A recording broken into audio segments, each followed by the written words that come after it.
everybody, Josh the RV Nerd of Bish's RV down here at Grand Design's new model display today. Dodging raindrops, so I'm gonna have to get cooking real fast here. This is the new, what's the number, 417KB or something like that. Like, what does KB stand for?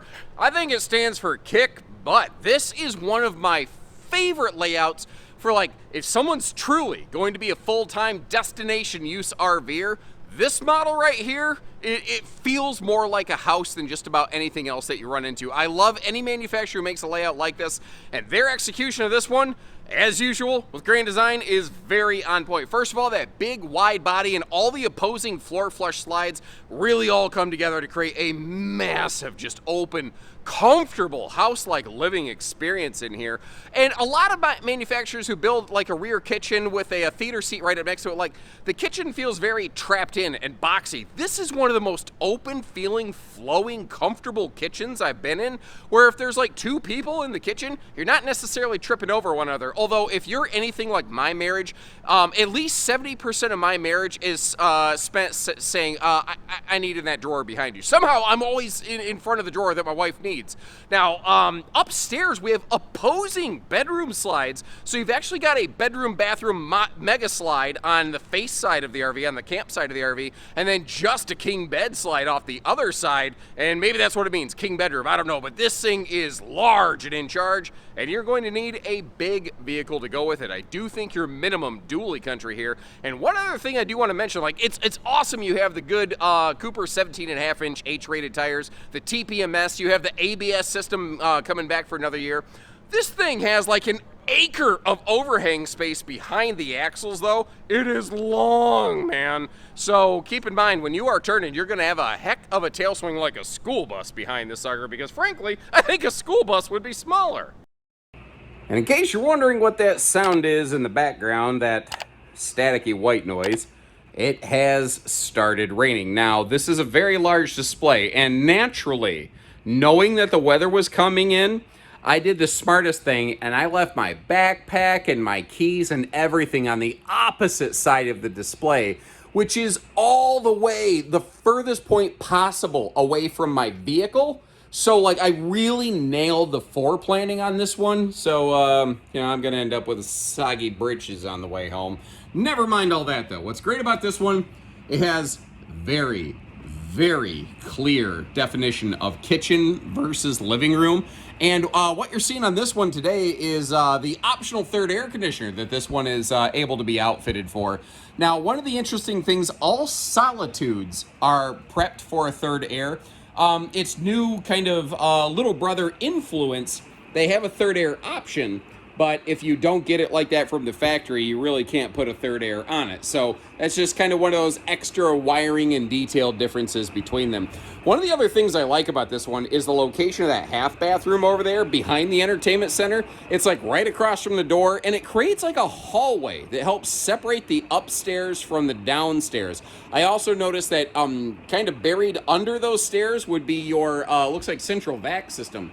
Now, I will say, the way that they did the furniture here, I personally would go about it slightly differently, because this is actually a power theater recliner, which in a way is kind of cool because it overlooks the monster picture windows off the door side of your RV. But that right there is another power theater recliner. And then over here, we have both a full dining and another sofa. This one right here is a trifold sleeper. I don't mind that it's a trifold. Here's what I would personally like to do.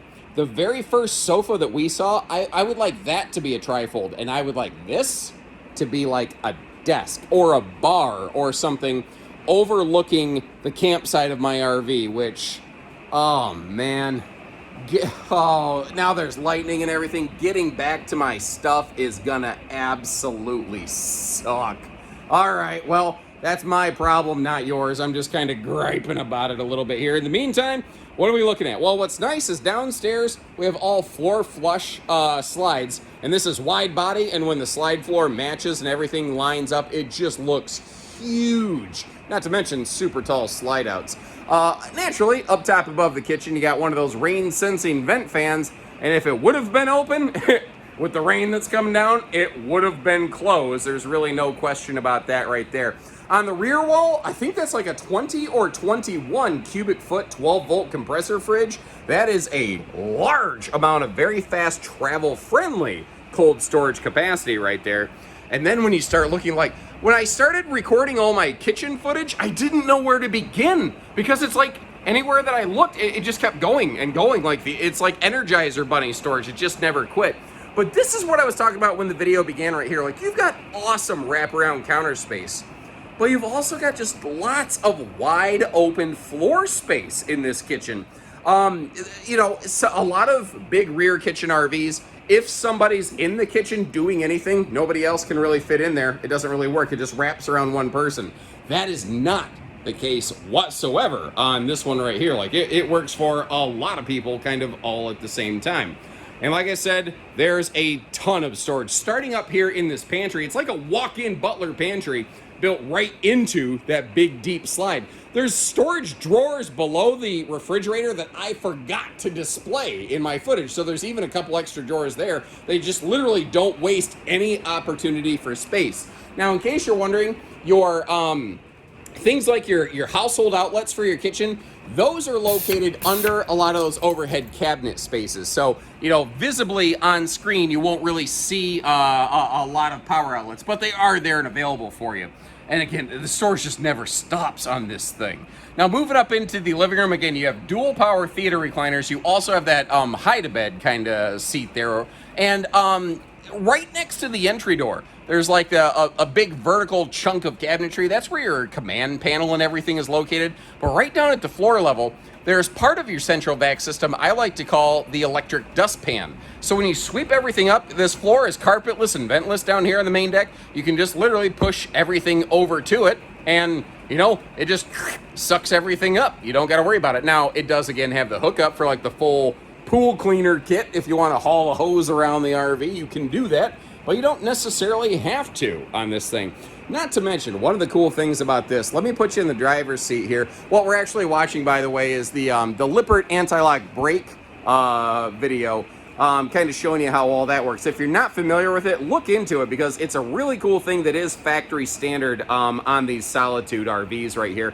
You'll also find it on Reflection, Momentum, and I believe some of the Imagine family now as well. It's a little interesting. Your air conditioners, your controllers are located right here. Now, the reason you have two of these and three airs is because two airs are standard. I don't know which one. One of them can control two zones, and then the second one is added when the third AC is added, just to kind of keep in mind. It's interesting that they're all located right here in one spot in the RV, but I have a feeling that typically once people like get them set where they want, they don't tend to come back for them, is just my estimation. And this half bathroom is huge. Like, if you would come in from the rain soaking wet like you just came in from outside right now and you needed a place to dry off and get changed real quick, you could do that in a private space without tracking dirt and water through your whole rig. And even the half bath is what I call fairly fluffy friendly. And if you have a guest like on that hide-a-bed for the weekend, they can load up a lot of Lipitorage in that bathroom storage right there. And then up top in the ceiling of the bathroom, they even have one of those big XL vent fans there in the half bath, which I think is a really nice touch. Now, moving upstairs, it feels huge up here because remember, the whole right side of the RV until we get to the washer dryer prep closet, that's all one slide out. And then, of course, we have a bed slide over here across from us. Notice how they're putting some household and USB outlets right on both sides of the bed. But one of the things in the world of RVing is that you don't tend to have a lot of really good side stands built into a slide box. Now, there's actually enough wall space here. It almost makes me wonder if they could have done it. And I would like to see a manufacturer to do it, but it is tricky because they have to make a slide box wider, and sometimes that means adding length to the RV, but I don't think they'd have to necessarily do that here on this one. All the windows do have blackout roller shades, and then cracking open the storage down here under the bed, it's easy lift, but there's like 3 chunks of different storage going on. There's the drawers that you see, then there's a hidden little I don't know, flip top thing. And then there's like the deep storage in the back for the heavy stuff you don't use that often, like extra blankets. I guess the blankets wouldn't really be heavy, but you know what I'm saying. The stuff that you wouldn't use all the time. Like maybe that's where you keep some guest bedding. But in the slide across from it, that's where you have kind of the start of your personal storage. And that might be where you keep some of your clothes, socks, underwear, that kind of thing, you know. But you have like a symmetrical storage situation going on where right and left is basically the same, even with those little slide open kind of dresser top lids right there. And then of course your handy little boot bench where you can sit down to put on some shoes, even a little bit of storage below the booty on that one. The upper deck height in this is fantastic, by the way, which is funny because when we get to the shower, it stops being fantastic, but we'll talk more about that in just a minute here. Moving up into this full private front bath suite. This is a big front bath ensuite. First of all, over here, you've got the crazy shower hardware that comes with a lot of these luxury units now, including the handy little wand down below to hose off the nether regions. And the, step, well, I guess you could, put your foot on it, prop your foot on it like a step if you're like trying to shave legs or something, but a seat is what I was wanting to say. Here's the thing though, because this shower pan is not recessed into the shower floor, I kind of struggled with headroom in this, and I was a little bit surprised about that, actually. I'm going to give them credit, though. A lot of times when you get into bathroom arrangements like this, manufacturers will still slip a heat vent down into the floor. Notice how they put theirs actually built into the wall a little bit here, kind of like right behind the toilet. And speaking of toilet space, once again, massive, massive space around that. Like, it's actually so big and wide open, it would almost feel, to me, like borderline uncomfortable. Like I feel like I'm a little exposed, even though there's not like any window coverage or anything up in here. Thankfully there are some air conditioning ducts, and I really like this. First of all, the whole thing in the slide is just a giant mirror. It makes this bathroom look and feel huge. I love all that indirect lighting. Same solid surface countertops here as the kitchen, but they went with single sink, not a dual sink, which I think personally I really prefer. Maybe some people really like dual sinks, but in an RV space like this, this makes the most sense to me. Now down below it, you can see what storage and everything they have going on there, right next to that stackable kind of washer dryer prep sort of space that could just be additional closet space. But if you are going to use it for a washer dryer, thankfully you still have dedicated closet and dresser space all the way up front here. Like, this whole room, big room to get changed, walk in, grab your clothes, but you just, remember, you also have that extra storage, all the dresser space, and all the stuff under the bed in your front bedroom. Now, what I want to check, no way, I am really surprised by this. In the kitchen and in the half bathroom, they put a big fan, but this bathroom has a small fan. I'm just really kind of shocked by that myself. Now, if you're of the camp like no big fan, no sale, just call our team. That's an easy thing that we can upgrade for you. But with all the other really good fine detail things they've done here, I'm just a little bit surprised that that's not something where it feels like running a marathon to the point that you can see the finish line and then walking off the track. And I apologize, I have to make my road mode version of this a little more brief than normal with the weather coming in, because when slides are moving and it's raining, they're not fully sealed, and I don't want to damage this RV. Anyway, when the slides close, long story short, we can get to the bed, we can get to the half bath, and that's about it. Everything else is pretty much cut off.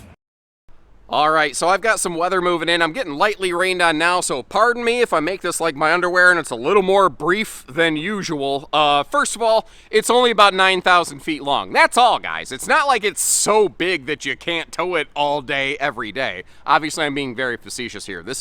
If you're going to start towing this, you're making a commitment. Like you're talking minimum dually truck country here with the hitch weight. And again, the axles are located right behind those fold down steps. So there's a lot of overhang off the back of this RV that you have to contend with, like bouncing. You don't want to be dragging the tail. Now it's not a rear drop frame, so that's not such a massive concern, but like, you got to really be cognizant of where you're taking this, what kind of turns, what kind of routing you have, and frankly, some RV parks are just not physically big enough to accept an RV like this. So all those are potential. Ooh, we saw some lightning flashes. Okay, let's roll.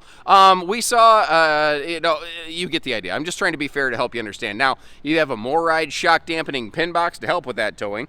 You have 17.5-inch H-rated Cooper tires, which is an excellent feature. Up front here, the base by default is what we're looking at with just storage. Sorry, Mr. Plant. Just wide open front storage. You can option gen prep onto this, and you can get this built with a factory generator as well.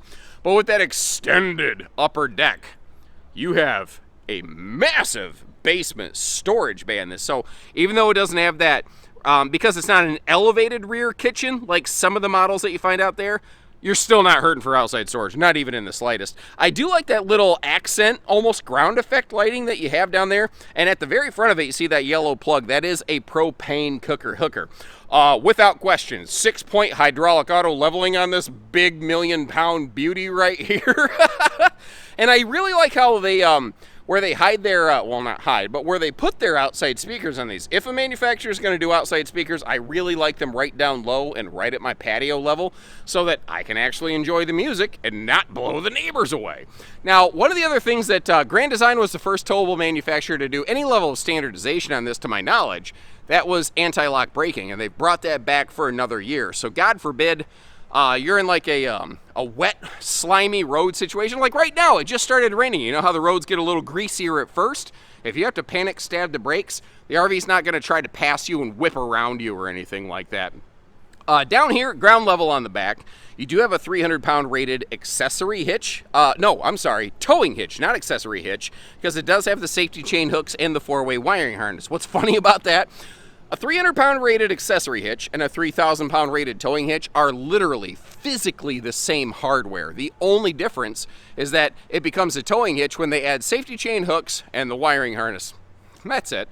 Now up top there you're seeing triple air conditioner action going on, and if you got eagle eyes you might actually spot dual solar panels. By default I believe this is like a standard, what is it, like 330 watt solar panel, and you can option on a second panel.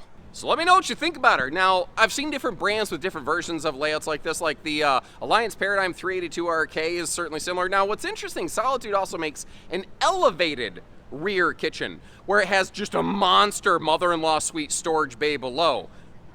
But they also made all one flat deck level, except for the, I guess, the forward upper deck. But you get what I'm saying, where it's fewer steps necessarily, which just really maximizes the kitchen if you don't need all the crazy outside space. Now I'm getting soaked, it's raining on me, I'm gonna wrap this up. Check the link in the description to see where we have one of these in stock, and our team can assist you with pricing because unfortunately, their manufacturer guidelines prevent us from publishing discounted sale pricing on our website. It's annoying, but I just want you to know when you click the link what you're gonna run into. So you're not like, well, thanks for wasting my time, jerk, you know. Anyway, when you're ready, we're ready. Until then, stay dry, take care, stay safe, have fun, and happy camping, everyone.